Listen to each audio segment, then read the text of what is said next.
at that ocean. Just beautiful. Have you ever seen an ocean like that? I mean, seriously. Look at it. I tell you, you see a view like that, it makes you happy to be alive. You know what I mean? The thing I can't get used to, though, is this weather. Here it is, the middle of February, and it feels like it's the hottest day of the year. It's the southern hemisphere.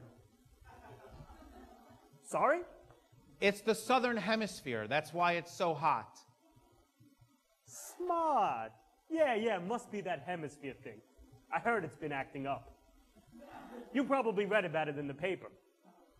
I don't read the paper. I mean, I read the paper sometimes. I just don't read the paper every day, you know what I mean? You read the paper every day? If I can find a quiet spot. Well, sure, if you can find a quiet spot, but that's almost impossible nowadays, what with all the traffic and everything, don't you think? It's quiet here. I hadn't noticed. No, you wouldn't have. I'm sorry? I'm just going to read now. Reading, huh? Yeah, it must be nice to be able to just sit and read and enjoy the ocean air and all that peace and quiet. Wow. It is so quiet out here. You forget sometimes if you don't stop talking for a minute. Uh-huh. Just listen to all that quiet. Quiet. Quiet. Quiet. Listen, are you going to be here long? I could be. Why? Do you need something? No. I mean, I can watch your things for you if you want to take a swim. That's always the problem, isn't it? You want to take a swim, but here's your watch and all your belongings right there on the beach for anybody to steal. That's not why I asked. But I gotta warn you, if you're thinking of going in the water, it's a little on the cold side. I wouldn't know. No? When was the last time you went swimming? I don't swim. What do you mean you don't swim? I don't swim. You mean ever? No. Seriously? I swim. I went swimming this morning, and let me tell you, that water's freezing. I'll keep that in mind. Of course. I'm like one of those polar bears. I go in anyway. I kind of have to. My doctor says I should go into the ocean every single day. Is that so? The salt water does wonders for my colon. Your colon? That's right. What does salt water have anything to do with your digestive tract? I'm not really sure. But let me tell you something. I've been swimming in that ocean every single day for 2 months, and I've never been more regular in my life. Have you been eating more fiber? No, I'm telling you, it's the swimming. It's not the swimming. What do you mean it's not the swimming? Of course it's the swimming. There is absolutely no scientific correlation between salt water and bowel movements. What you're saying is complete and utter nonsense. What are you, a doctor? Actually, I am. Are you serious? Well, this is my lucky day. How do you mean? You mind if I ask you something? I don't really practice anymore. I'm retired. So a few months ago, I noticed this growth on my behind. I really should be leaving. It'll just take a second. So it started off about the size of a Please pea. don't show it to me. But now I'd say it's about the size of a grape. Please, sir, do not remove your trousers. Oh, I'm sorry. Really? It's okay. No. Fine. I need to be going anyway. No, I feel terrible. Here you are, trying to read your paper in peace, and I come along and bother you about whatever. It's fine. It's okay. Really. Nice to meet you. Wait. You said it's nice to meet you, but we haven't really met yet. My name's Cy. Joe. Now I can say, it's nice to meet you, Joe. Yes. You too. So what kind of a doctor were you before you retired? I did experimental research mostly. Experimental research? You mean like you're one of those guys who sits around in a lab trying to find a cure for cancer? Well, I never got around to cancer, but that's right. Joe, I'm impressed. A regular genius you are. It's very kind of you to say. So what diseases did you cure? What diseases did I cure? Sure. I want to be able to tell people I met the guy who cured something. It's not really that simple. Come on, give me a disease. Typhus? Typhus? Wow, Joe. Good disease, Joe. Very good disease. I really would not put it that way. I can't believe I'm standing here talking to the guy who cured typhus. I didn't cure typhus. I researched it. Oh, okay, research. So what does that mean exactly? Well, you study the nature of a disease. You work with test subjects to see how their immune systems have been compromised once they've contracted a disease. Test subjects? You mean like lab animals? Exactly. Wow. That's got to be so hard. I mean, to see a living thing just sitting there minding its own business and then you come along and give it typhus. That's a little cruel, don't you think? I really don't feel comfortable discussing this. Don't get me wrong. I'm not judging you, Joe. I just think that doing scientific tests on animals is wrong. It's not a question of wrong or right. It's science. You say tomato, I say tomato. This is the problem with people like you. People like me? You're completely oblivious to everything going on around you. You lack all social graces, and then you mouth off about serious issues you don't even remotely understand. Take it easy, Joe. You think the life of a lab animal is worth more than that of a human? Of course not, but that's not What about 1,000 humans? Or 1 million? You know, to save 1 million lives, sometimes you have to make sacrifices. You don't have to get so excited about it. I'm not excited.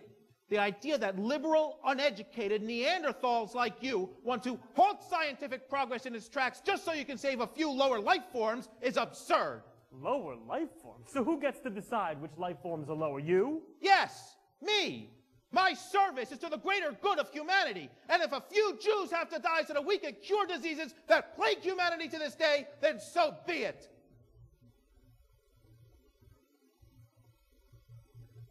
You said Jews. What? You said few Jews have to die. No, I didn't. Yes, you did. What is this? What is all this? Who are you? I think the more significant question is, who are you? I'm leaving. They'll arrest you. The moment you step off the beach, they're waiting to take you into custody. So what now? Now, there will be a trial. A trial? For what? For crimes against humanity. I've committed no crime. We have evidence to the contrary. You have no evidence. Excuse me? You have no evidence of any crime I've committed. We have documents, testimonials, even photographs, proving that you conducted the cruel and unusual so-called experiments on the inmates at Auschwitz. Those were not crimes. My work served the greater good of humanity. You tortured prisoners. That's a crime. It wasn't torture, it was research. Every experiment I conducted served a purpose. What purpose can you find in putting a human being into a pressure chamber and watching him slowly explode? That absolutely served a purpose. I was able to see how much pressure a human being could withstand before combusting. Those experiments and my research benefited submarine design, airplane design, space travel, countless people. When the pressure built up, some of your test subjects would commit suicide by smashing their heads against the wall. Do you have any idea how much pain you'd have to be in to smash your head against a stone wall until you die? An unfortunate necessity. Was it necessary to inject ink into people's eyes? To permanently alter their eye color?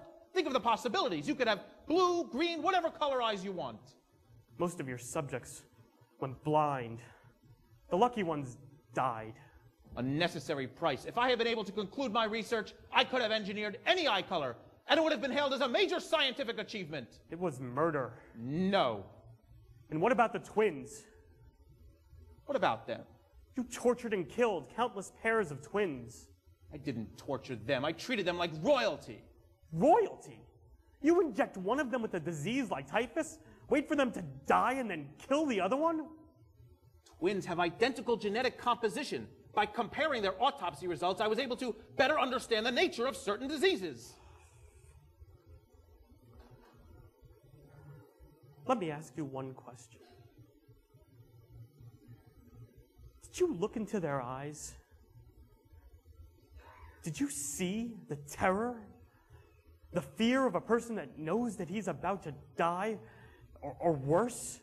You're making assumptions and twisting what happened to make it sound more horrific than what it was. What you did, there's no way to make that sound more horrific than it was. Those people were on their way to the gas chambers. They were going to die, and I saved them. You saved them so you could torture them. I didn't torture them. They were already dead. That doesn't matter.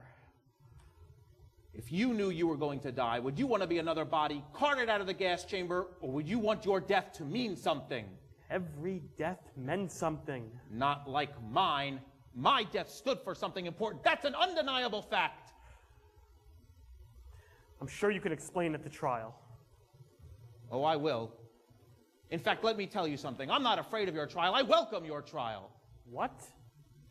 I shouldn't have to live my life in hiding. It's time the world learned the true nature of my work. That's not going to happen.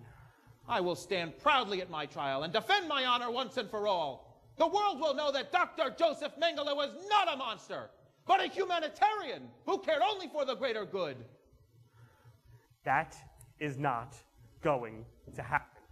We'll see. No, we won't. I'm listening to you talking. You're very convincing. That's because I'm right. No, you believe you're right. Even now, after more than 30 years. And that's why a trial would be a waste of time. What are you doing? You don't feel anything for your victims, for any of those people, but you need to. Stop! You need to feel the terror of a man that knows that he's about to die. I said stop! And no matter how hard you fight and how loud you scream, there's no stopping the inevitable. What are you doing? We're going to take a swim. I told you I can't swim! I know. I said stop!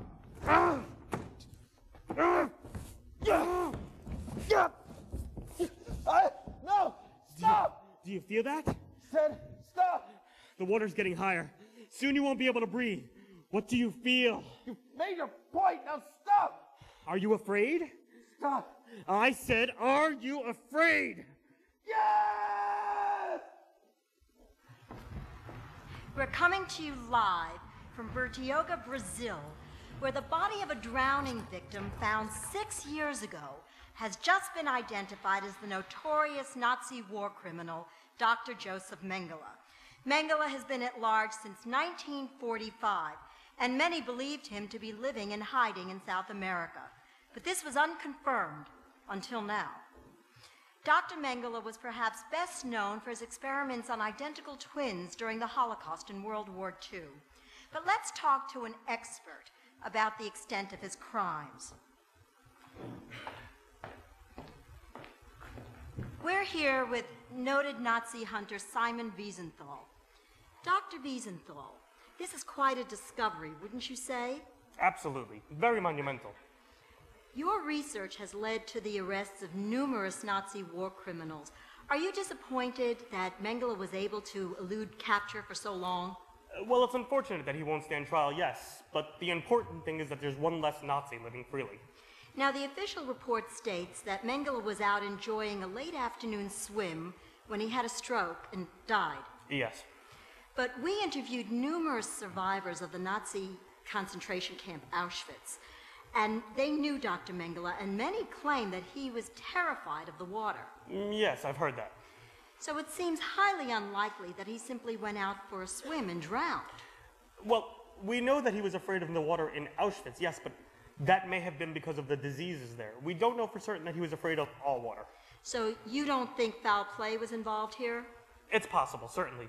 But let's not lose sight of what's important. The monster that was Dr. Joseph Mengele is dead. One way or another, he drowned. And that's exactly how history should remember it.